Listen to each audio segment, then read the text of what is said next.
Bonjour à tous, eau du robinet, eau en bouteille, on a tous nos petites habitudes et nos préférences, mais beaucoup de questions se posent encore sur l'eau que nous consommons et en particulier l'eau du robinet. On fait le point aujourd'hui avec le docteur Philippe Beaulieu, au téléphone avec nous, responsable du département qualité santé du CIO, le Centre d'information sur l'eau.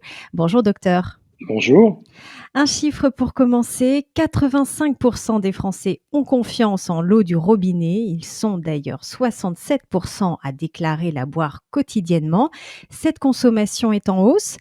Question très directe, docteur, peut-on vraiment boire l'eau du robinet les yeux fermés? Tout à fait. Je crois que la première chose, c'est peut-être de rappeler à vos auditeurs et aux consommateurs que sans doute l'eau du robinet est le produit alimentaire dont la qualité est la plus contrôlée. Peut-être rappeler en quelques mots ce qui n'est pas suffisamment connu, c'est le contexte du contrôle qualité autour de l'eau. L'eau est encadrée par plus de 60 normes qui vont encadrer tous les éléments qui pourraient avoir une influence sur la santé, que ce soit les éléments de ce qu'on appelle la microbiologie, c'est-à-dire les germes potentiellement présents dans l'eau, ou les éléments chimiques, qui pourraient eux aussi avoir une influence sur la santé. Donc plus de 60 paramètres sont évalués en permanence dans l'eau. L'eau doit donc répondre à ces normes de qualité qui sont fixées de manière drastique au niveau européen. C'est la loi européenne, une directive européenne traduite ensuite en droit local qui encadre l'eau. Ces normes étant fixées donc suite aux travaux de la Commission européenne sur les recommandations de l'OMS et des travaux d'expertise scientifique par tous les experts mondiaux qui travaillent sur l'eau. Donc tous ces éléments amènent à la définition d'une norme. La norme se définit par le fait que l'eau peut être bue toute une vie durant sans aucun risque pour la santé. Ensuite, ces normes, bien évidemment, sont contrôlées en permanence dans votre eau. Pour vous donner quelques repères chiffrés, par exemple, l'année dernière, il y a eu plus de 18 millions d'analyses qui ont été réalisées par les agences régionales de santé, auxquelles il faut ajouter ce qu'on appelle l'autocontrôle, c'est-à-dire le fait que près de 10 millions d'analyses sont réalisées par les entreprises de l'eau, donc justement pour contrôler en permanence la conformité de l'eau sur l'ensemble de ces paramètres qui pourraient influencer la santé. À quel niveau sont établis les contrôles au niveau de la station de production, du circuit de distribution? Alors tout au long du circuit de distribution, l'eau est contrôlée pour justement s'assurer de la conformité de l'eau distribuée sur l'ensemble de ces paramètres. Je reprends vos mots, l'eau est l'aliment le plus contrôlé et malgré tout, il existe des freins à la consommation de l'eau du robinet. Je pense notamment, au chlore qui donne à l'eau une odeur et un goût qui peuvent paraître suspects. C'est inquiétant ça de sentir le chlore dans l'eau? Alors en fait, on ne sent pas le chlore. Je vais jouer un peu avec les mots, mais on ne sent pas le chlore. Lorsqu'une odeur se dégage, d'ailleurs vous avez raison de stipuler que c'est une odeur, puisqu'en fait c'est un gaz très très volatile qui se dégage lorsque le chlore présent dans l'eau réagit avec des matières organiques. Donc ça veut dire qu'il suffit de laisser reposer l'eau quelques minutes, par exemple au frigidaire, pour que l'ensemble de ce gaz s'évapore et que ce goût disparaisse. D'accord, on peut rappeler peut-être à quoi sert le chlore dans l'eau? Alors le chlore, il est choisi comme élément de désinfection et ce qui l'a fait choisir dans une large majorité de pays, c'est le fait qu'il a un effet, ce qu'on appelle rémanent, c'est-à-dire qu'il va de la station de production jusqu'au robinet du consommateur conserver son effet de désinfection sur l'ensemble des germes. D'accord. Donc, vous parliez de l'astuce de laisser reposer l'eau, pour justement limiter cette perception de chlore, dans l'eau. Certains ont recours aussi à des carafes filtrantes ou des embouts filtrants, qu'on installe directement sur le robinet. Est-ce que ces dispositifs peuvent aussi limiter cette perception de chlore? Le problème de tous ces dispositifs est le fait qu'au final, ils vont filtrer une eau qui est déjà potable. Tout le problème de l'intérêt de ces systèmes, c'est qu'ils promettent d'éliminer certains composants, mais qu'au final, ils vont aussi éliminer des choses très positives qui sont présentes dans votre eau, puisqu'il ne faut pas oublier que l'eau du robinet, comme toutes les eaux, est une eau qui s'est minéralisée au contact des roches lors de son parcours dans la nature. Et donc, si vous filtrez votre eau, vous allez aussi perdre tous ces contenus minéraux qui peuvent être positifs pour la santé.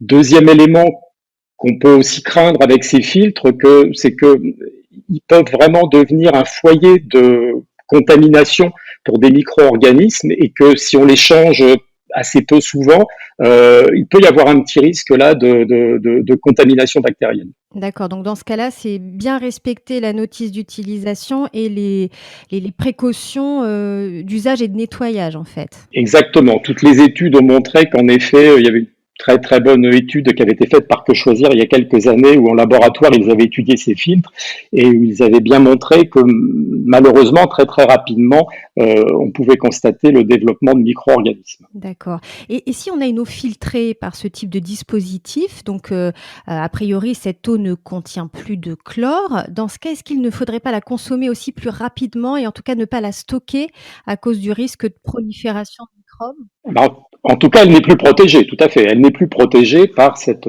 effet rémanent du chlore. En sachant encore une fois, je vous le répète, que cette éventuelle odeur qui se dégage ne traduit que la réaction du chlore avec des matières organiques. Ce qui veut donc dire qu'il faut que les contenants soient très très bien nettoyés, essuyés, etc. Et il y a aussi un autre frein à la consommation de l'eau du robinet, c'est le calcaire. Est-ce que boire une eau calcaire, une eau dure comme on dit, peut avoir des effets néfastes sur la santé? Alors non, pas du tout.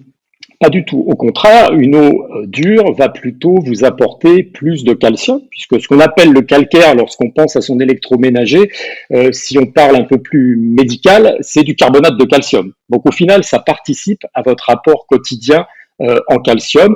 On sait qu'avec une eau assez dure, la consommation quotidienne d'eau du robinet peut représenter 15, 20, 25% des besoins quotidiens en calcium. Ah, très bien. Je vous posais la question parce qu'on fait encore souvent le parallèle entre une eau calcaire et le risque d'avoir des calculs rénaux. Vous pouvez nous éclairer sur ce point? Alors les études nous montrent qu'il n'y a pas de corrélation et que de toute façon, au contraire, lorsqu'on a un calcul, enfin le risque d'avoir des calculs rénaux, hormis la phase aiguë, lorsqu'on est en crise de colique néphrétique, on a plutôt intérêt à beaucoup s'hydrater pour justement diluer les urines et faire en sorte qu'il n'y ait pas de formation de calcul. Un mot peut-être aussi, pour toutes les personnes qui s'interrogent sur la présence de plomb dans l'eau? Alors, le plomb dans l'eau, enfin, le plomb dans l'eau reste une source très très marginale d'exposition au plomb, hein.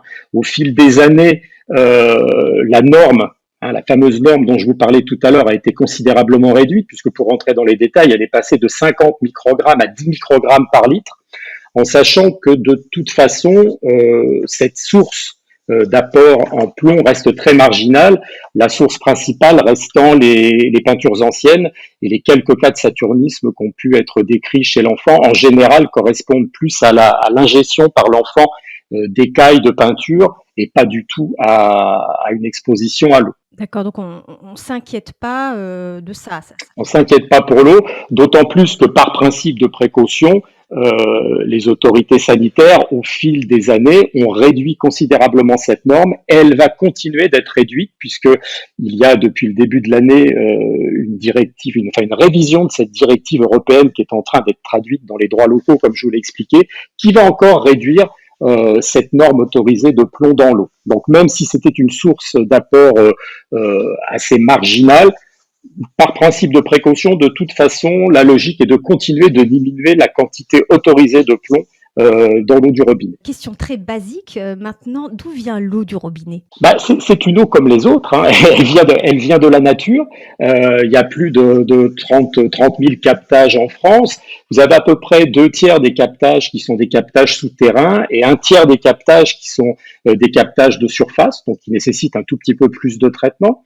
Ce qui est peut-être intéressant de considérer, c'est que vous avez aujourd'hui, si on parle de débit d'eau du robinet, vous avez plus de 85% des débits qui sont dotés de périmètres de protection et qui donc permettent de limiter l'exposition de la ressource à la pollution. D'accord, et en tout cas, ces eaux passent, toujours obligatoirement par une station de production d'eau potable? Alors tout à fait, c'est tout à fait ça la logique. Donc ces captages dont je viens de vous parler, 2 tiers de l'eau souterraine comme les eaux de source, etc.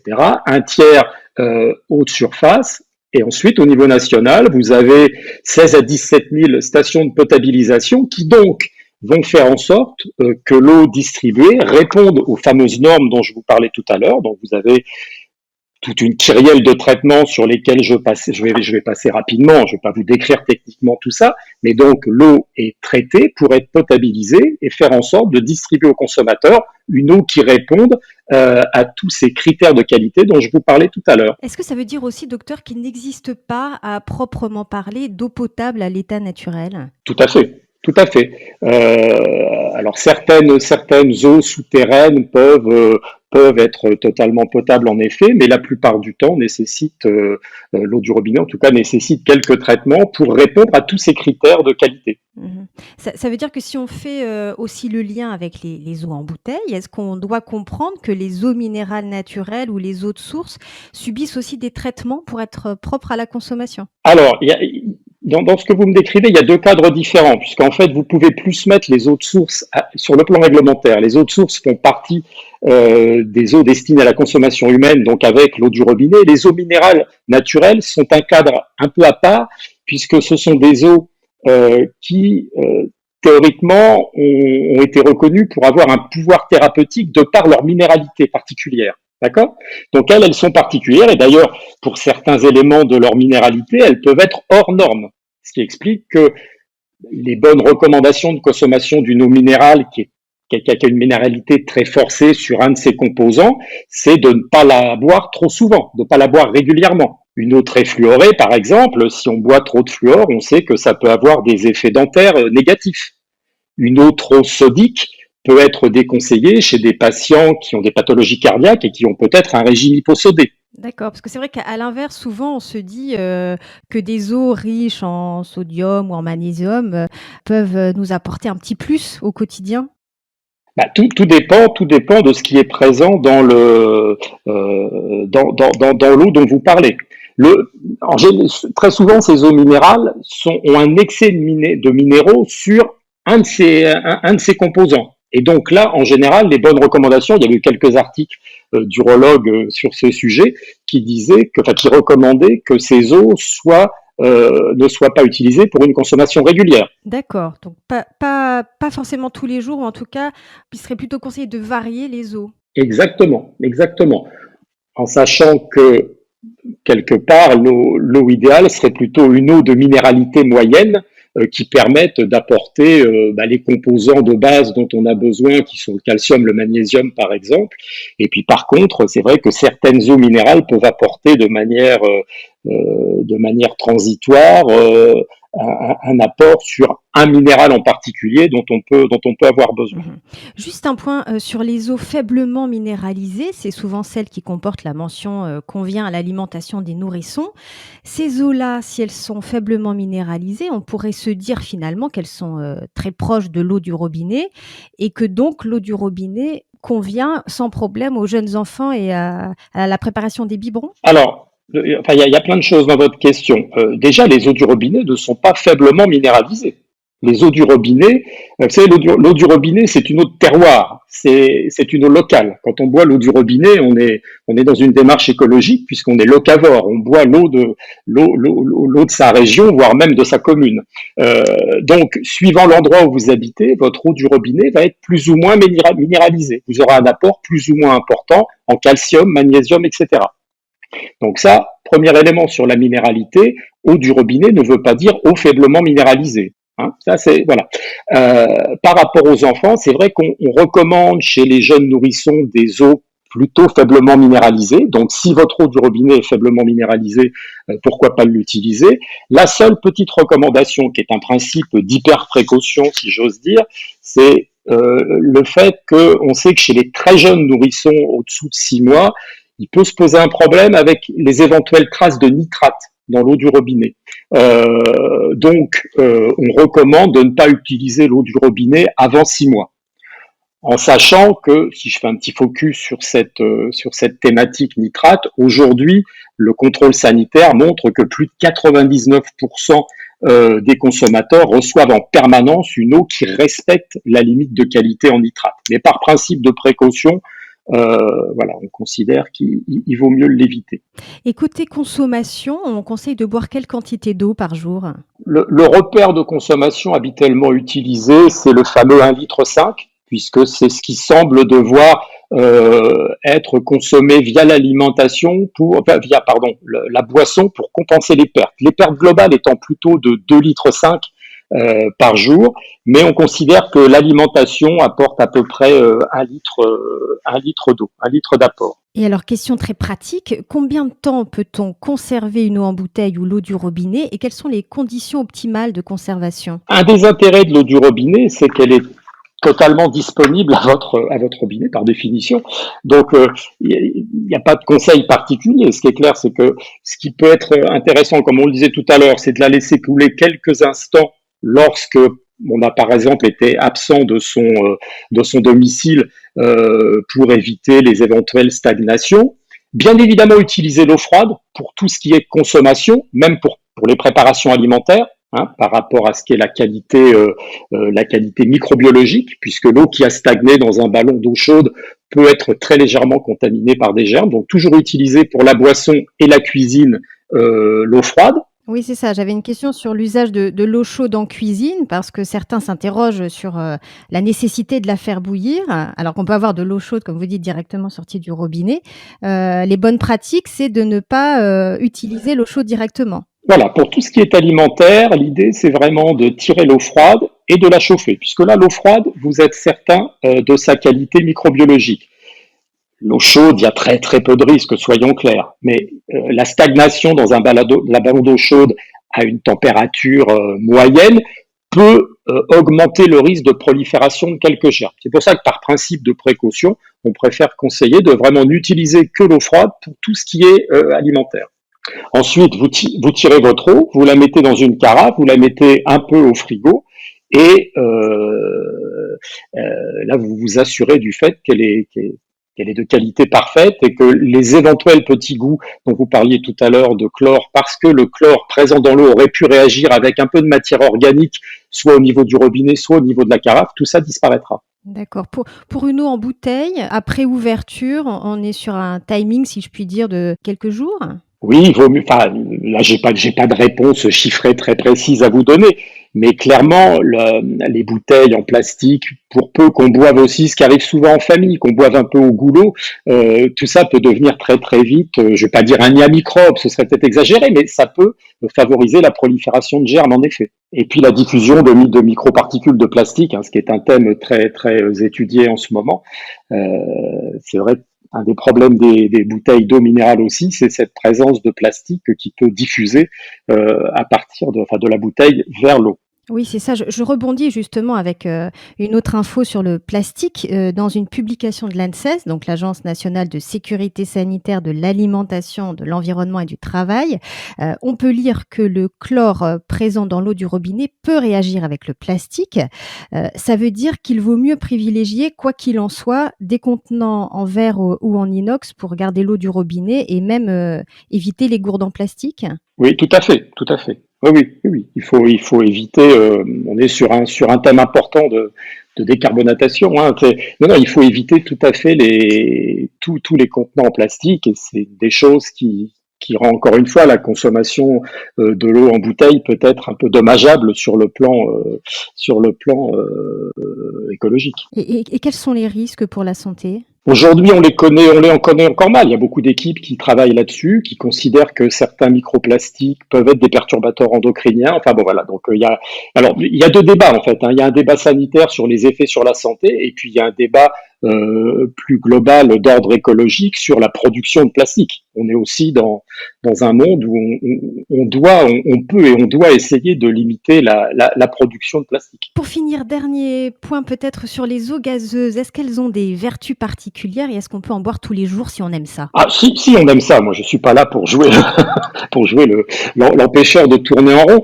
Ce sont souvent des eaux qui sont assez chargées en sodium par contre, donc ça peut avoir cette limite si vous voulez que je prenne ma casquette de docteur.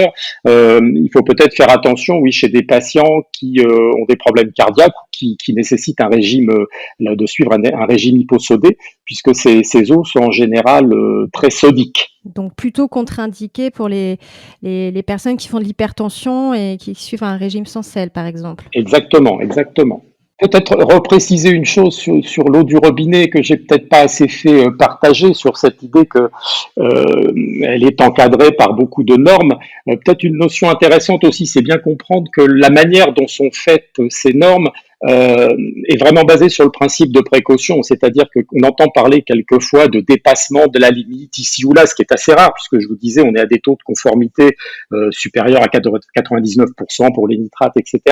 Mais il faut bien comprendre que ces limites de qualité ne sont pas conçues comme étant des limites de danger sanitaire pour le consommateur, mais comme des limites d'alerte pour les producteurs de l'eau, c'est-à-dire pour déclencher des modifications à apporter dans la potabilisation, mais pas du tout, ne sont pas du tout révélatrices d'un danger qui surviendrait pour le consommateur. Très bien, c'est noté. Merci beaucoup, docteur, pour toutes vos réponses très pratiques sur la consommation d'eau. Je vous dis à très bientôt pour une nouvelle émission. Vous pouvez nous écouter ou nous réécouter sur le site MGC Prévention, le fonds de dotation de la mutuelle MGC, mais aussi, bien sûr, sur Apple Podcasts, Spotify, Deezer et YouTube, car la santé, ça s'écoute. À très vite.